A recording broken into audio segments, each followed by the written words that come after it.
नमस्कार मुलांनो, बालसाहित्यिका गिरिजा कीर यांचा पाठ स्थूल वाचन क्रमांक 1 भाग 2 मध्ये आपलं स्वागत आहे. मुलांनो, डॉक्टर विजया वाड यांनी महान लेखिका गिरिजा कीर यांच्या साहित्य विश्वाचा रसास्वादाच्या दृष्टिकोनातून हा पाठ आपल्यासमोर मांडण्याचं काम केलेलं आहे. गिरिजाबाईंनी जे बाल साहित्य निर्माण केलेलं आहे, लिहिलेलं आहे, त्या साहित्याचा आस्वादात्मक दृष्टिकोनातून विचार करण्याचं काम विजया वाड यांनी केलेलं आहे. पाठीमागच्या भागामध्ये गिरिजाबाईंच्या बालनाटिका या अत्यंत बालकांचं विश्व, बालकांचं मन, बालकांना पडणारी प्रश्न हे गिरिजाबाईंनी आपल्या बालनाटिकामधून कशा प्रकारे हाताळलेले आहेत हे सांगण्याचं काम त्यांनी केलेलं आहे. एक अर्ज आहे बाप्पा या बालनाटिकेच्या माध्यमातून मुलांच्या मनाच्या खिडक्या उघड्या करण्याचं काम त्यांनी केलेलं आहे. त्यांना पडणारे प्रश्न, त्यांना हवे असणारे स्वातंत्र्य अगदी जिवंतपणे रेखाटण्याचं काम गिरिजाबाईंनी केलेलं आहे. ही त्यांच्या बालनाटिकांची वैशिष्ट्ये आहेत. त्यानंतर त्यांनी चरित्रलेखन केलं. अहिल्याबाई होळकर, अनुताई वाघ, ताराबाई मोडक, संत गाडगेबाबा, महात्मा ज्योतिबा फुले या सारख्या अनेक थोर महात्म्यांची चरित्रे रेखाटून त्यांनी या महात्म्यांनी दिलेली शिकवण या छोट्या मुलांच्या मनावर रुजवण्याचं काम केलेलं आहे, जेणेकरून त्यांच्यामध्ये योग्य संस्कार व्हावा, सामाजिक बांधिलकीची भावना त्यांच्या मनामध्ये निर्माण व्हावी. त्यांच्या भावना जाग्या होऊन थोरांनी जे कार्य केलेलं आहे ते कार्य मोठं झाल्यानंतर त्यांनी पुढं घेऊन जावं, हा खऱ्या अर्थाने त्यामागचा हेतू आहे आणि हेच त्यांचं खरं स्मारक आहे असं गिरिजाबाईंनी म्हटलेलं आहे. प्रत्येक चरित्रात त्यांनी एक एक महत्त्वाचा विचार मांडला आहे.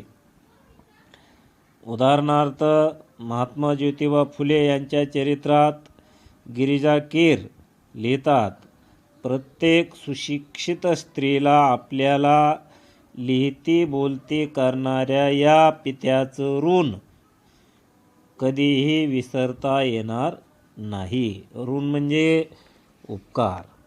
हा महत्त्वाचा दुवा या ठिकाणी आहे मुलांनो. ही महात्मा ज्योतिबा फुले यांनी शैक्षणिक आणि सामाजिक कार्य मोठ्या प्रमाणावर केलेलं आहे. खूप परिश्रम केलं त्यांनी. त्यांच्या पत्नी सावित्रीबाई फुले यांनी सुद्धा या कार्यासाठी आयुष्यभर संघर्ष करण्याचं काम केलं. स्त्रियांना शिक्षणाचा हक्क प्राप्त करून देण्याचं काम त्यांनी केलेलं आहे. मग आज जी स्त्री अगदी सर्वोच्च टोकाला गेलेली आहे, प्रत्येक क्षेत्रामध्ये स्त्रियांनी गरुड झेप घेतलेली आहे, हे केवळ महात्मा फुले आणि सावित्रीबाई फुले यांच्यामुळंच झालेला आहे. म्हणून गिरिजाबाई म्हणतात की आजच्या प्रत्येक सुशिक्षित असणाऱ्या स्त्रीने या पित्याचे उपकार कधीही विसरता कामा नये. त्यानंतर ताराबाई मोडक या शिक्षणवृत्ती स्त्रीबद्दल लिहिताना त्या म्हणतात, माणसं ओळखून त्यांचा योग्य कामाला उपयोग करणं ही ताराबाईंची खासियत आहे. खरं आहे, मोठी माणसेच हिऱ्याची पारख करू शकतात. ताराबाई मोडक यांचा वसा म्हणजे वारसा पुढे चालवणाऱ्या अनुताई वाघ यांचे चरित्र सादर करताना गिरिजाबाई म्हणतात, ज्या भागात काम करायचं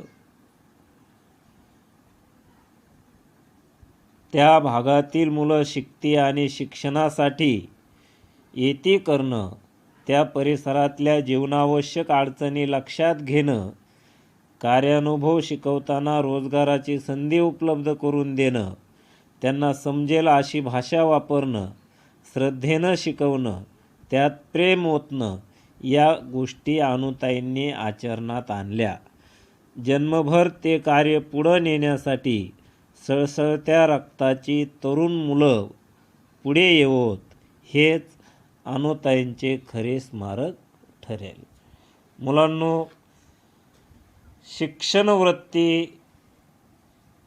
ताराबाई मोडक 1914 साली यांचं BA झालेलं आहे मित्रांनो, आणि देशातील पहिल्या मराठी बाल शिक्षण तज्ज्ञ आहेत. त्यांना 1962 साली पद्मभूषण पुरस्कार प्राप्त झालेला आहे.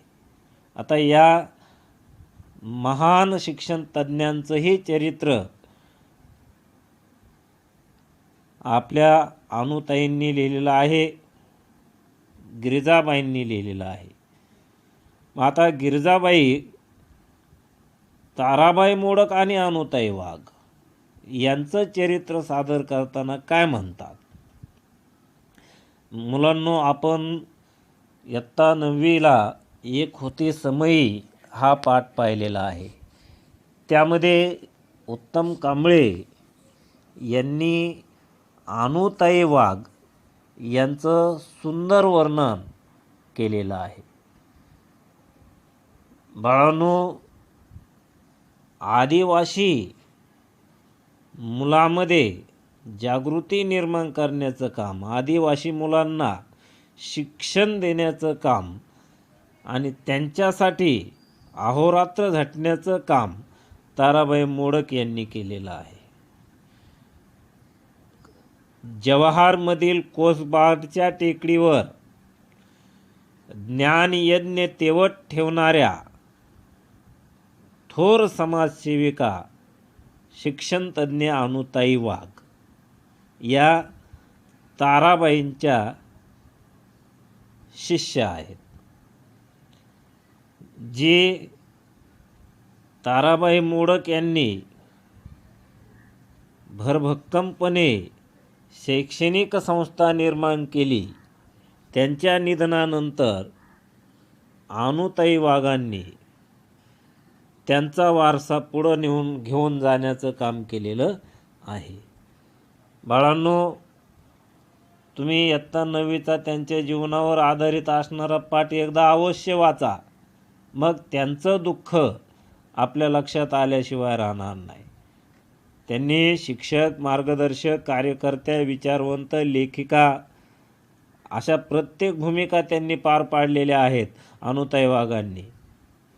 आदिवासी मुलांना शिक्षण देण्याचं काम त्यांनी केलेलं आहे आणि ते काम अत्यंत कठीण असं काम होतं. मग ताराबाईंनी त्यांच्यासमोर एक आदर्श निर्माण करून दिला आणि तोच आदर्श पुढं घेऊन जाण्याचं काम अनुताई वाघ यांनी केलेलं आहे. मग गिरिजाबाई काय म्हणतात की ज्या भागात काम करायचं त्या भागातली मुलं शिकती आणि शिक्षणासाठी येती करणं, हे अत्यंत महत्त्वाचं काम आहे. आदिवासी भागामध्ये असणारी जी मुलं आहेत, या मुलांना कोणत्याही प्रकारच्या सोयीसुविधा मिळत नाहीत. जंगलामध्ये जीवन जगतात. खरं जगणं काय आहे हे त्यांना माहीत नाही. रानावनात फिरायचं, गाई गुरं सांभाळायचे. या अशा मुलांना शिकवण्याचं अत्यंत कष्टप्रद काम अनुताई वाघांनी केलेलं आहे. आणि म्हणून त्या मुलांना सुरुवातीला शाळेत आणणं, त्यांना शाळेत टिकवणं आणि त्यांना शिकवणं, हे तिन्ही प्रकारची कामं ही म्हणजे तारेवरची कसरत आहे. मग त्यांनी काय केलं की त्यांच्या जीवनावश्यक अडचणी लक्षात घेतल्या. त्या मुलांना कार्यानुभव शिकवण्याचं काम केलं. त्यातून खऱ्या अर्थाने रोजगाराची संधी कशी उपलब्ध होईल या गोष्टी त्यांनी करून दिल्या. त्यांच्यासाठी त्यांचीच भाषा अगदी जीव ओतून शिकवण्याचं काम, त्यांच्यावर प्रेम करण्याचं काम, म्हणजे गुराढोराप्रमाणे जीवन जगणारी ही जी आदिवासी बांधव आहेत, या आदिवासी बांधवांच्या मुलांसाठी जन्मभर काम करण्याचं, त्यांना शिक्षण देण्याचं कार्य ताराबाई मोडक यांनी केलं. आणि त्यांचाच वसा पुढं घेऊन जाण्याचं काम अनुताई वाघ यांनी केलेलं आहे. आणि हे यांचं जीवन चरित्र या मुलांना समजून सांगणं, या बालवयातील या छोट्या बालकांना समजून सांगणं आणि हेच कार्य पुढं घेऊन जाणं हे खरं स्मारक ठरेल. म्हणजेच या ठिकाणी गिरिजाबाईंनी या थोर महात्म्यांची जे चरित्रलेखन केलेलं आहे ते मुलांना समजेल, रुचेल, याच भाषेतून त्यांच्या अंतःकरणात कोरण्याचं काम केलेलं आहे. संत गाडगेबाबा, आता आपल्याला माहीत आहे मुलांनो की गाडगेबाबांनी काय काम केलेलं आहे. संतपद प्राप्त व्हायला चमत्कार करावे लागत नाहीत, विभूती लावून ध्यानस्थ बसावे लागत नाही, डोंगरात निघून जावे लागत नाही, लोकात राहून लोकजागृती कशी करावी हे संत गाडगेबाबांनी दाखवून दिलं. म्हणूनच ते महान संत आहेत. आता गाडगे महाराजांनी सामान्य माणसाच्या समस्या सोडवण्यासाठी समाज प्रबोधनाचा मार्ग स्वीकारला. कीर्तनाच्या माध्यमातून खेड्यापाड्यातील स्त्री पुरुषांचे प्रबोधन केले. देव दगडाच्या, धातूच्या किंवा सोन्याच्या मूर्तीत नसून तो माणसामध्ये आहे. रंजले, गांजले, दारिद्र्य, अपंग इत्यादींची सेवा म्हणजेच परमेश्वराची सेवा. रचनात्मक कार्य म्हणून गाडगेबाबांनी धर्मशाळा उभ्या केल्या. गाडगेबाबांनी सर्व संतांचा आदर केला. कीर्तन हे लोकशिक्षणाचे, समाज प्रबोधनाचे प्रभावी साधन आहे व त्यातून मनोरंजनही होत असते हे जाणून बाबांनी अखेरपर्यंत कीर्तनाचा मार्ग अवलंबला व लाखो लोकांचे प्रबोधन केले. मुलांनो, संतपद प्राप्त करायचं असेल तर त्याच्यामध्ये काही जादूटोणा, चमत्कार वगैरे काही करण्याची गरज नाही. विभूत लावून तपश्चर्या वगैरे डोंगरात जाऊन बसायची गरज नाही. लोकात राहायचं, लोकजागृती करायची, हे गाडगे महाराजांनी सांगितलेलं आहे. कोंबडे बकरे कापू नका, देवाची यात्रा करू नका, असा उपदेश त्यांनी केलेला आहे. म्हणून ते महान संत आहेत. आणि हे गाडगे बाबा छोट्या मुलांच्या मनामध्ये बसवण्याचं काम गिरिजाबाईंनी केलेलं आहे. हे मुलांना रुचतं, पटतं आणि यातून त्यांचा भावनिक विकास होतो. दुःखाच्या अग्नीत होरपळून शुद्ध सोन्यासारख्या लखलखणाऱ्या माता अहिल्याबाई होळकर. फार श्रेष्ठ काम आहे त्यांचं अहिल्याबाईंचं. प्रजेला पुत्राप्रमाणे वागणूक दिली, प्रजेला सुख देण्याचं काम केलं, दानधर्म करण्याचं काम केलं, मंदिरं उभारण्याचं काम केलं, इतरासाठी कसं जगावं हे अहिल्याबाई होळकर यांच्याकडून शिकलं पाहिजे. दीपस्तंभासारखं काम त्यांनी केलेलं आहे. त्यांचं जीवन गंगेच्या पाण्याप्रमाणे निर्मळ होतं. अशा प्रकारे प्रत्येक चरित्रातून गिरिजाबाईंनी मुलांना एक सुंदर अनुभवकारी संदेश देण्याचं काम केलेलं आहे. मुलांना पचेल रुचेल, सोपी पण हृदयाला हात घालणारी भाषा त्यांनी वापरली आणि चरित्रलेखनाला एक नवा आयाम देण्याचं काम केलेलं आहे. चरित्रलेखनाला नवी प्रतिष्ठा देण्याचं काम गिरिजाबाईंनी केलेलं आहे.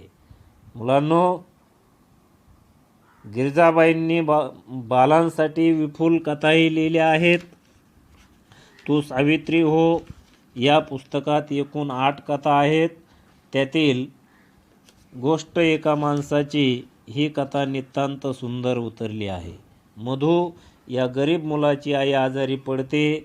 तिच्या पोटात गाठी झाल्याचे डॉक्टर सांगतात आणि ऑपरेशनने तिला बरे वाटेल असा निर्वाळाही देतात. मधू अत्यंत निरुपायाने म्हणजे इच्छा नसताना दुःखी होऊन एकाचे पाकिट मारतो, कारण त्याच्याजवळ पैसे नसतात. मधू नोटा मोजतो, तब्बल 2000, पण सोबत चिठ्ठी असते. प्रिय आनंदा, सोबत 2000 रुपये पाठवतोय. आईचं औषध पाणी नीट कर, मी येत नाही. तेवढेच पैसे वाचतील, आईच्या उपयोगी पडतील. खाली पत्ता. या पत्राने मधूचे डोळे उघडतात. तो पत्ता शोधत त्या माणसाकडे जातो. त्या माणसाने आपल्या आईच्या आजारपणासाठी ते पैसे ठेवलेले असतात. मधू आपल्या वाईट कृत्याची कबुली देतो, पण तो मनुष्य ते पैसे मधूला परत करतो. आजच आई गेल्याची तार आली. आता मी या पैशाचं काय करू? तुला हे पैसे कामी येतील. तुझी आई बरी झाली तर माझीच आई बरी झाली असा आनंद मिळेल मला. मोठ्या मनाचे हे दर्शन विस्मयचकित करणारे आहे, आश्चर्यचकित करणारे आहे. फुलं फुलवणारा म्हातारा या पुस्तकातील याच नावाची पहिलीच कथा मोठी सुरेख आहे. या कथेत खूप चमत्कार असले तरी मूळची ही जपानी कथा खिळवून ठेवते. सुंदर स्वैर म्हणजे मुक्त अनुवादाचे उत्तम उदाहरण म्हणून तिचा उल्लेख करता येईल. तर मुलांनो, छोट्या मुलासाठी गिरिजाबाईंनी पुष्कळ कथा लिहिलेल्या आहेत. तू सावित्री हो या पुस्तकात एकूण 8 कथा सांगितल्यात आणि त्यातील एक कथेचा थोडक्यात सारांश आपल्याला डॉक्टर विजया वाड यांनी सांगितला आहे. गोष्ट एका माणसाची अत्यंत सुंदर कथा आहे. ती प्रत्येक बालकांच्या, प्रत्येक व्यक्तीच्या हृदयाचा ठाव घेणारी कथा आहे. त्यामध्ये मधू हा गरीब मुलगा आहे. त्याची आई आजारी पडते. तिच्या पोटात गाठी झालेल्यात. डॉक्टर सांगतात की ऑपरेशन करावं लागेल आणि ऑपरेशन केल्यानंतर तुझी आई चांगली होईल. मग आता मधूकडे पैसे नसतात. नाईलाजाने आईचा आजार दूर करायचा आहे, आई वाचली पाहिजे ही भावना त्याच्या मनामध्ये निर्माण होते आणि तो त्याची इच्छा नसतानासुद्धा चोरी करतो. एक जणाचं पाकिट मारण्याचं काम करतो, चोरण्याचं काम करतो, कारण त्याच्याकडे पैसे नसतात. पाकिट मारतो तो आणि त्या पाकिटामध्ये भरपूर पैसे असतात, 2000 रुपये, आणि त्याच्यासोबत एक चिठ्ठी मधूला प्राप्त होते. त्या चिठ्ठीत लिहिलेलं असतं, प्रिय आनंदा, 2000 रुपये पाठवतोय. आईची काळजी घे, औषध पाणी नीट कर, तेवढेच पैसे कामाला येतील, मी काही येणार नाही, कारण मी जर गावाकडे आलो तर आणखी जास्त खर्च होईल. आणि खाली पत्ता दिलेला असतो. आता तो ही जी चिठ्ठी वाचतो मधू, त्याच्या डोळ्यात पाणी येतं. त्या पत्त्यावर तो त्या माणसाकडे येतो ज्याचं पाकीट मारलं आहे त्याच्याकडे, आणि आल्यानंतर त्याची माफी मागतो. मला पाकीट का मारावं लागलं ही सर्व कहाणी तो सांगतो आणि पाकीट परत देण्याचं काम करतो. तर आता ज्याचं पाकीट मारलेलं आहे तो म्हणतो की मी आता पैशाचं काहीच करू शकत नाही, तू पैसे घेऊन जा, तुझी आई बरी होईल, कारण माझी आई आता हे जग सोडून गेलेली आहे. मग माझी तर गेली, आता ती परत येणार नाही, पण तुझी आई नीट झाली तर ती माझीच आई नीट झाल्याचा आनंद मला प्राप्त होईल. हे भावनिक वर्णन आश्चर्यचकित करणारं आहे. यातून मधूचा जो विचार आहे, त्याच्यावर पडलेला जो संस्कार आहे, तो संस्कार आपल्याला माहीत होतो आणि त्यातून त्याच्या मोठ्या मनाचं दर्शन आपल्याला त्या ठिकाणी घडतं. मुलांनो, हा भावनिक विकास प्रत्येकाचा झाला पाहिजे आणि गिरजाबाईंच्या या कथामधून मुलांचा मानसिक आणि भावनिक विकास करण्याचं काम केलं आहे. त्यांच्यावर त्यांच्यामध्ये मूल्य निर्मिती झाली पाहिजे, याचंही काम या कथांच्या माध्यमातून केलेलं आहे. एवढंच नाही तर तो पैसे परत करतोय, पण समोरचा ते पैसे स्वीकारत नाही, कारण आता त्याची आई राहिलेली नव्हती. म्हणजे हा प्रसंग हृदयाला भिडणारा आहे, हृदयाची ठाव घेणारा हा प्रसंग आहे. आणि अशा प्रकारच्या अत्यंत सुंदर कथा गिरिजाबाईंनी लिहिल्या आणि मुलांचं भावविश्व उलगडून दाखवण्याचं काम त्यांनी केलेलं आहे. त्याचप्रमाणे त्यांनी बालकादंबरी लिहिलेली आहे. बालकादंबरीमध्ये त्यांनी सांगितलं आहे, गिरिजाबाईंचा झंप्या दी ग्रेट खरोखरीच ग्रेट आहे. महाचळवळ्या वळवळ्या बघावं तेव्हा नुसत्या उद्योगात गडलेला झंप्या बघता बघता बालवाचकाचा लाडका होऊन जातो. आग लागली असे वाटून आगीचा बंब बोलवण्याचे प्रकरण त्या कथेत रंगलेले आहे. झंप्या दी ग्रेट. ज्या पद्धतीने गिरिजाबाईंनी कथालेखन लिहिण्याचं काम केलं, बालनाटिका लिहिण्याचं काम केलं, त्याच पद्धतीने बाल कादंबरी लिहिण्याचं काम केलेलं आहे. त्यांची झंप्या द ग्रेट ही अत्यंत सुंदर अशा प्रकारची कादंबरी. त्यामधला जो झंप्या आहे तो काय करतोय, आग लागली म्हणून अग्निशमन दलाची जी गाडी आहे त्या गाडीला बोलवण्याचं काम करतोय. अशा प्रकारची कथा झंप्या द ग्रेटमध्ये रंगवलेली आहे. आणि बघता बघता हा झंप्या सगळ्यांचाच लाडका होऊन जातो. इतकं सुंदर वर्णन त्या ठिकाणी झंप्या द ग्रेट या बालकादंबरीमध्ये रेखाटण्याचं काम गिरिजाबाईंनी केलेलं आहे. त्यानंतर येडबंबू ढब्बू ही बालकादंबरी मनोरंजक आहे. प्रत्येक लहान मूल आईचं आपण आवडतं व्हावं या प्रयत्नात असतं. ढब्बू हा मुलगा आईला उगाच त्रास देणारा नसतो. ताईचा साखरपुडा असतो, त्यासाठी घरात मिठाई केलेली असते. काही गरीब मुले मागू लागतात, ढब्बू नाही म्हणतो, पण आई म्हणते तुकडा तुकडा देऊन टाक त्यांना, कुणाला दुःखी ठेवू नये, सर्वावर प्रेम करावे. ढब्बू ते ध्यानात ठेवतो. दुपारी सगळे वामकुक्षी घेत असतात. म्हणजे दुपारी जेवल्यानंतर विश्रांती घेण्याचं काम केलं जातं, त्याला वामकुक्षी म्हणतात. त्यावेळी आईने व्याह्यांना पाहुण्यांना देण्यासाठी आणलेले मिठाईचे ताट ढब्बू भिकाऱ्यांना वाटतो. तो भाग वाचकांना आवडावा असा आहे. एकूणच गिरजाबाईंना शब्दांचे इतके सुंदर दान पडले आहे की अनंत हस्ते कमलाकराने देता किती घेशील दो कराने असे वाटावे. गिरिजाबाईंच्या लेखणीला, त्यांच्या संस्कारक्षम वाङ्मयाला माझा अंतःकरणपूर्वक मानाचा मुजरा.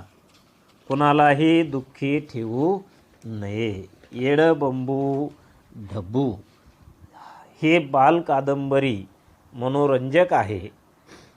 आता प्रत्येक लहान मूल हे आईला वडिलांना आवडतंच असतं, पण मुलांच्या मनामध्ये एक भावना येते की आईनं आपला जास्त लाड करावा, आपण आईचा लाडोबा व्हावं, असं प्रत्येक मुलाला वाटतं. मग हा ढब्बू जो आहे तो आईला त्रास देत नाही. ताईचा साखरपुडा असतो आणि मग घरात मिठाई वगैरे सगळं गोडधोड केलेलं असतं. त्या ठिकाणी काही गरीब मुलं येतात आणि ढब्बूला मिठाई मागतात, पण तो देत नाही.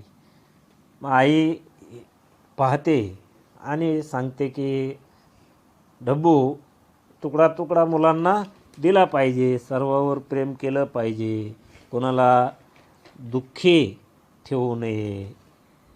मग ढब्बू कायमचं ध्यानात ठेवतो आणि मग सगळे झोपलेले असतात.